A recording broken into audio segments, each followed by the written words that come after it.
Transfer Tuesday on the Morning Pitt here on youtube.com/Panther-Lair.com. We decided we were going to start that last week. Transfer Tuesday was going to be our big thing. Well, I don't know about a big thing, but it was going to be a thing that we were going to do. And I would see if I actually remembered it by the next week. And as a matter of fact, it's right here on the legal pad. I had it written right across the top there, Transfer Tuesday, just to remind myself. And sure enough, when we flip ahead to this week's page in the legal pad, because each week gets a page of all the things we need to do, there's Transfer Tuesday right there, just to remind myself that today is Transfer Tuesdays. But there's other things I want to talk about today, not just the transfers, and I kind of don't want to wait to talk about them. So we are going to talk about transfers. We'll talk about transfer stuff here on Transfer Tuesday, and we'll also complain about the All-Americans. The Associated Press All-America team came out yesterday, and Pitt had 2 second-team selections, which is great, right? Well, yes, but also no, because they screwed it up. And I'm going to tell you why they screwed it up. Well, no, I don't know why, but I'm going to tell you how they screwed it up and the major mistake that the Associated Press voters made in choosing their first team and second team All-America selections, All-Americans, or whatever you want to call it. But we will talk some transfer stuff as well. Got a few things to talk about there after a number of transfers visited Pitt over the weekend. And more coming in this week, including some very interesting candidates to join Pitt's roster in 2025. So we got Transfer Tuesday, but we also got Complaining Tuesday. And actually a positive thing, too. We got a lot to talk about today. Let's get into it. Morning Pitt, youtube.com/Panther-Lair.com.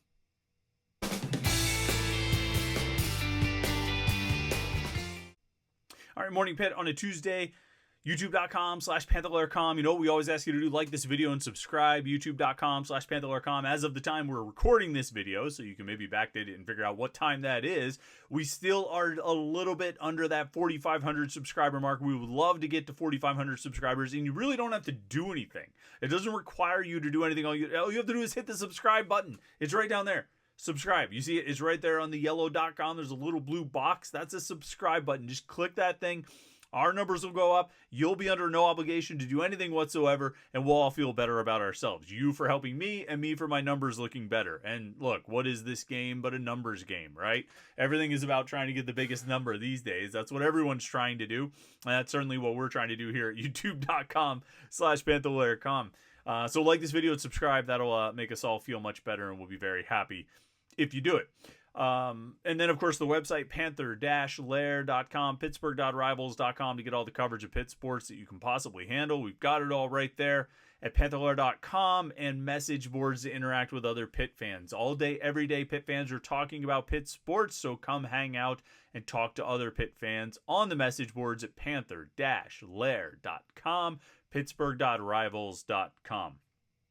So we'll get to Transfer Tuesday in a minute. Let's start off with a few of the news items from yesterday. Some things that made me mad. Well, one thing in particular that made me mad, and it's mostly that I ended up being wrong. Now, I don't get mad every time I'm wrong about something. I'm often wrong about things. Most of the day. You can ask my family. I'm wrong about most things throughout the day. And certainly on this here website and these here videos, I've been wrong about plenty over the years. And I probably will be wrong about more as soon as tomorrow, maybe even on this episode. But one thing that made me mad that I was wrong about was saying that Kyle Lewis would be a first-team All-American. And silly me, I believed he would be a first-team All-American because he was the most productive defensive player in the country. I also believed he would be the ACC Defensive Player of the Year because he was the most productive defensive player in the country, let alone the conference. But I got that wrong.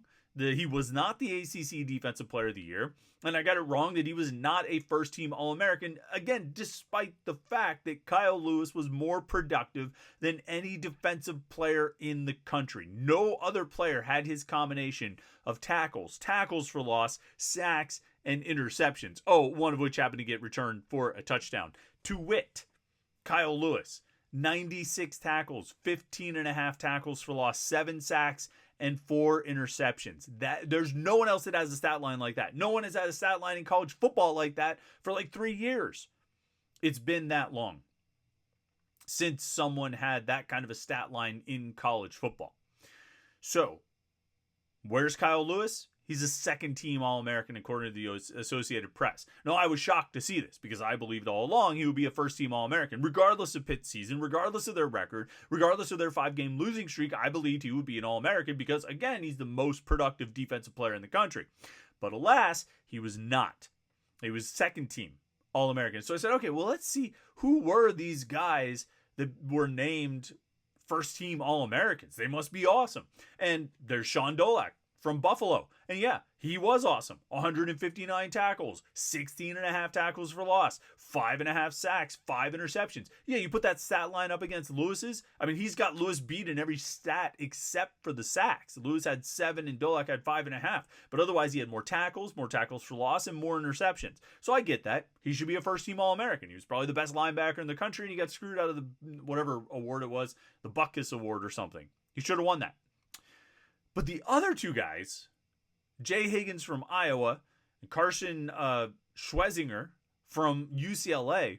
Now, I don't know these guys. I don't know what they do. I don't know how they make their money. I don't have any personal issue with them whatsoever. But their stat lines do not stack up. Okay? Is it all about stats? Maybe, maybe not. But compare the numbers. Now, both of these guys, Higgins and Schwezinger, and I apologize if I'm mispronouncing his his last name. We call them last names in this country. I apologize if I'm mispronouncing his last name, but these two guys had more tackles than Lewis. Higgins had 118, Schwezinger had 136, okay? And Lewis had 96. So tackles, got it.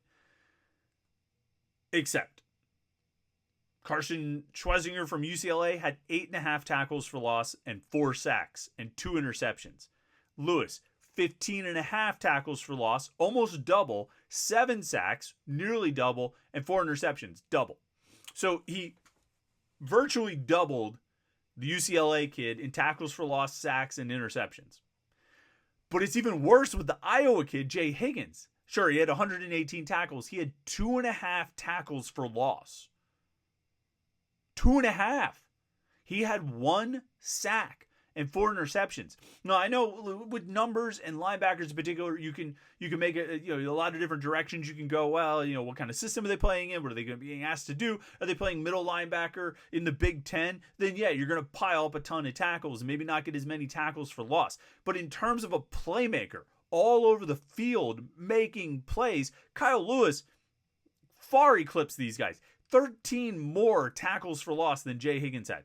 6 more sacks than Jay Higgins had. Higgins from Iowa matched Lewis on the interceptions, but Lewis blew him out of the water in the other stats. I don't get it. I don't know how Kyle Lewis falls behind not just one, but both of those guys. If he replaced just one, I'm not saying they both have to be taken off the first team. It's fine. But Kyle Lewis, again, was the most productive defensive player in the country. Nobody else had a stat line that matched his. And somehow he got left off the first team. It's a shame. It's a shame. I don't want to go all Steelers media, carrying water for TJ Watt here, but I get where they're coming from. There's just no Myles Garrett boogeyman on the other side of this thing that they can hold up and attack. But Kyle Lewis should have been a first-team All-American. Now, he wasn't Pitt's only All-America selection by the Associated Press. Desmond Reed also made the cut as a second-team all-purpose weapon, despite the fact, nobody else in the country had 500 receiving and 500 rushing yards other than Desmond Reed. That's fine. I think he was an exceptional player. I think he missed some time. And, obviously the offensive struggles cut into his production as the season went on. He still had a great season, and Pitt will do very, very well to get him back next year, which was the other big story from yesterday, and maybe the biggest one, and maybe I'm burying the lead here, but Desmond Reed is coming back in 2025. And I think we expected this, assumed it, thought there was a pretty good chance it would happen, but you never really know until they make the announcement. And yesterday he made the announcement. Huge for Pitt to get Desmond Reed back. I think he's one of the most exciting players we've seen in a Pitt uniform in a long time. Maybe going back to how far back do you go? Like a Tyler Boyd, a prime Ray Graham, a LaShawn McCoy. I think he's that kind of explosive. He's that kind of a playmaker. He's that dynamic, and was legitimately one of the best players on the team last season. Maybe the best player. I think he was the best offensive player on the team this past season. And on the team as a whole, I would only put him behind Kyle Lewis in terms, when I did my player rankings. I did it last week, right? We ranked the top 5 guys on the team. Number 1 was Lewis, and number 2 was Reed. I think. I don't think I put Rasheem Biles above Reed, did I? Either way, he's in that level. He's in that tier of caliber players on this roster, and he was that important to this team. And I don't think we can overstate how valuable he was, and I don't think we can overstate how big it is that he is coming back in 2025. I mean, you're getting your best weapon back. They might have lost their best receiver in Konate Mumfield, but they're getting their best and I can't say biggest, but their best offensive weapon back in Desmond Reed. So I think that was a huge announcement. I still obviously have to fill in around him. I wouldn't be surprised to see them take a transfer running back. Although at the same time, and we can talk about this more, maybe this is the segue into transfer conversation. They've got Reed coming back. Derek Davis should be back at some point. It looked like a pretty bad injury he suffered. Was it the Boston College game? I think it was early in the Boston College game. And then, Joel's Goff will be back. So, I mean, that's 3 returning guys, and they're bringing in 3 running backs in the freshman class. Would you like to have another veteran back to fill out that rotation? Probably. Is it as big of a necessity or a need? Do I need to say necessity or need? Aren't they the same thing? Is it as important or pressing as offensive lineman and wide receiver and a pass rusher, that kind of thing? No, probably not. I think it's a luxury item if they can get one, but it's not at the top of the list for me. What is at the top of the list is offensive linemen. And Pitt had 2 offensive linemen take visits over the weekend. As far as we know, Western Carolina's Derek Simmons, and then Rotrell Perry. I forgot Charleston Southern. I forget which school he's from. It's hard to keep up with all of these guys. Central Connecticut State. Excuse me. I'm sorry. I think they were on some Charleston Southern guys, but Central Connecticut State. And then they also had a wide receiver, Noah Jennings, come in for a visit. All intriguing guys. All guys they're looking at from a lower level, FCS or Group of 5 players, but that's sort of the territory where Pitt is fishing right now, and you can find very good players from that level. You can find very good players in there. We've seen a number of their targets go off the board. Some of the offensive line targets that Pitt's been after, a receiver that Pitt was after, guys who had planned visits or were intending to take visits to Pitt as soon as this week, like had visits scheduled, and they end up coming off the board. Things are happening. Things happen very fast in the transfer portal.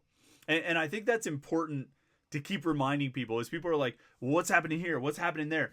It's like, look, I might have been told an hour ago that event A is happening with player B. And then an hour after I'm told that, it could change.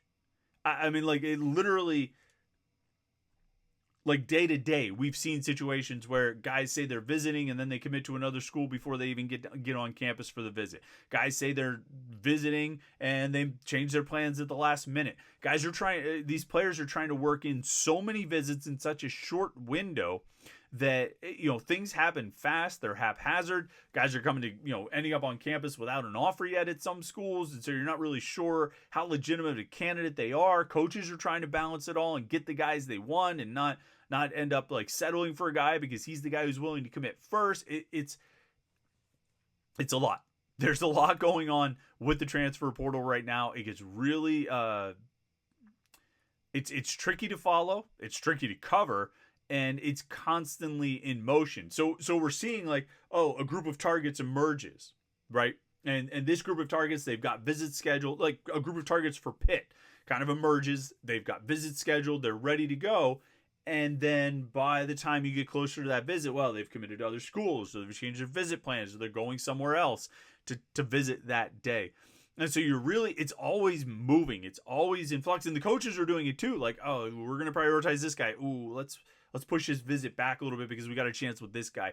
And it's everything is always sort of shifting. it's tricky to keep up on. It's tricky to keep an eye on. We're doing the best we can at Panther-Lair.com, but it's constantly. I mean, it's like the games at the arcade with the ducks that are moving, except that the ducks could not only go left and right, but they could like jump up and move around and maybe turn into a cat every now and then. Really confuse you. Now, all that being said, there's a couple visits that are on tap this week. One of the visits was a wide receiver from Miami of Ohio. He committed to Minnesota, Javon Tracy, so we're not expecting him to visit anymore. But we do think that on Wednesday, very interesting visitor is going to be coming to campus, Cole Gonzalez. Now, Cole Gonzalez is the quarterback at, wait for it, Western Carolina. Because of course it is. He went into the portal maybe late last week. And then the report came out yesterday that he will be taking a visit to Pitt. I think he's got maybe one other visit set up, but Pitt is the first one. It's the biggest school that he seems to be connected to at this point. Obviously, Gonzalez has a connection to Cade Bell. Gonzalez was very productive under Bell. He got hurt, I think, this year, so he had a less productive season, in 2024 after Bell left. But he was very productive under Cade Bell. He obviously knows the offense. We've talked about how they might want to get a quarterback out of the transfer portal, someone to come in and serve as a backup so that Pitt's depth situation is not quite as dicey next year as it was this year. We've talked about that with the offensive line, but I think it applies to quarterback as well, particularly after Nate Yarnell and Ty Diefenbach went into the transfer portal, and particularly Yarnell. I mean, I think your best case scenario, you'd have Nate Yarnell back for another year, a guy who knows the offense. He's played in it for a year. He's got experience. He knows the place. He was a good player.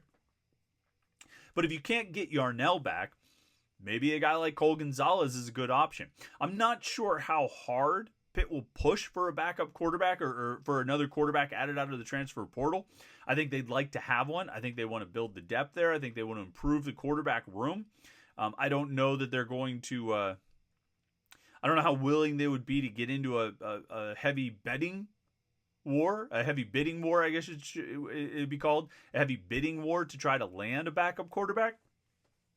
I think they would bring one if they can. And for a guy like Cole Gonzalez, it's a question of, do you want to, or are you going to go and be a backup? Are you willing to go somewhere where there is kind of an entrenched starter, which is what I would, that's how I would term Eli Holstein. I would call him an entrenched starter. Are you willing to go and work behind him? Now, obviously with an understanding, you can compete for the job. If you're the best guy for the job, you get the job, you go out and play and all this stuff.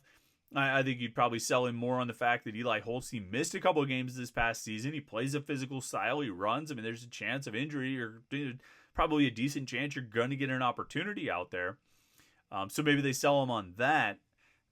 But again, I think if you're a starting quarterback at any level, whether you're FCS Group of 5 or Power 4, is it Group of 6 now? Is it G6? Because they're kind of, anyway. You know what I'm saying. But if you're a starting quarterback and you're leaving a starting job, I would presume you're going into the portal to try to find a starting job. And so that's why I don't know about like Anthony Calandria from Virginia or Cole Gonzalez from Western Carolina. Are you really trying to look for somewhere that you would be a backup? And I don't know if it would. But the relationship with Cade Bell is good, and just one opportunity to be on a power conference team, maybe get a chance to show what you can do, then maybe it's an opportunity. The other one, the other visit we've sort of confirmed so far, Justice Boone, a defensive end from Florida, coming in for a visit on, I believe, Thursday. He's got a week full of visits set up. Houston and Georgia Tech and Oklahoma State and Mississippi State, I think, among them. Pitt is kind of sandwiched right in there. I think the visit started yesterday. So who knows? Maybe by the time you're watching this, he might already be committed. It's not out of the realm of possibility. But we believe he's coming in for a visit on Thursday. He's a guy who's played, more than 400 snaps in his college career over the last 4 years. But really, he played those snaps over 3 seasons. He got hurt and missed the 2023 season. Played the bulk of his snaps this past year and in 2022. But he's got a lot of on-field experience. They need a pass rusher. He hasn't produced a ton in all of that playing time. but they do need a pass rusher. You know, I mean, I think they need help coming off the edge. You'd like a big time impact guy, but they need to fill out those ranks the best they can. Obviously, the priority continues to be on the offensive line, and we'll watch that this week to see what develops as far as who they're able to bring in for visits, who they are targeting, and also, you know, wide receiver is important too. I think they want a good wide receiver out of the transfer portal, and we'll see what they're able to collect there. So Transfer Tuesday got overshadowed a little bit by, you know, my protest in favor of Kyle Lewis and also the news about Desmond Reed returning. If I was smart, I would have spent this whole show talking about the transfers, and then tomorrow we could have talked about Kyle Lewis and Desmond Reed, but that's too big of news to ignore it and put it off for another day. We need to talk about Desmond Reed coming back, and we also need to continue our campaign for Kyle Lewis. So that's what you got there. I'm sure I will bring it up again throughout the week and throughout the month and throughout the offseason and throughout the year. I'll keep complaining about Kyle Lewis getting overshadowed or overlooked, I should say, for the AP first team All-America team. But, oh well, it's done, right? Maybe if they did win a few more games, maybe if they beat Boston College or, Virginia, which, I mean, ultimately will probably be the two games that we look back on the most. They beat those two teams and go 10-2, or 9-3. Maybe there's, maybe there's a little bit more attention paid. So maybe we can blame that on the 7-5. Whatever it is, Kyle Lewis got jobbed. All right, we'll have more Pitt talk tomorrow. Get some basketball stuff going on, of course, and whatever else comes up, because things always seem to pop up here during the offseason. So make sure you don't miss any of our Morning Pitt episodes here on youtube.com/Panther-Lair.com. Like this video and subscribe to youtube.com/Panther-Lair.com, and that way you will be locked in for everything, including our live show tomorrow night. Me and Jim Hammett at 8:30, back where we belong on a Wednesday night. Jim and I will be talking about all things Pitt sports, and we'd love to have you join the conversation as well with your comments and questions. So tune in tomorrow night at 8:30. That'll be a lot of fun. We look forward to it. In the meantime, like and subscribe. Check out Panther-Lair.com. And I think that's about it. I don't have any other promos to read at the end of this thing. So thanks for watching today. I appreciate it. Hope your week's gotten off to a great start. Have a great Tuesday, and we'll talk to you tomorrow on the Morning Pit right here on youtube.com/Panther-Lair.com.